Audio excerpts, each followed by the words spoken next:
ഷെയ്ഖ് ഷിബിലി റഹിമഹുല്ല അബൂ ഹഫ്സ് റളിയല്ലാഹുവിനെ 4 മാസക്കാലം അതിഥിയായി സ്വീകരിക്കുകയും ആ കാലയളവിൽ അതീവ രുചികരമായ വിഭവങ്ങൾ ഒരുക്കുന്നതിനായി വളരെയധികം പരിശ്രമിക്കുകയും ഓരോ ദിവസവും വ്യത്യസ്തതരം ഭക്ഷണങ്ങൾ തയ്യാറാക്കുകയും ചെയ്തു.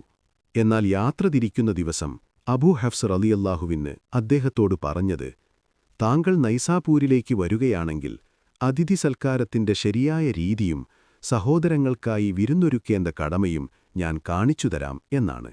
തന്റെ സേവനത്തിൽ എന്തെങ്കിലും കുറവു സംഭവിച്ചോ എന്ന ഷിബിലി റളിയല്ലാഹുവിന്റെ ചോദ്യത്തിന് സൽക്കാരത്തിനായി താങ്കൾ അമിതമായി പ്രയത്നിച്ചു. അമിത പ്രയത്നം നടത്തുന്നവൻ യഥാർത്ഥ ഔദാര്യമുള്ളവനല്ല എന്നും അദ്ദേഹം മറുപടി നൽകി.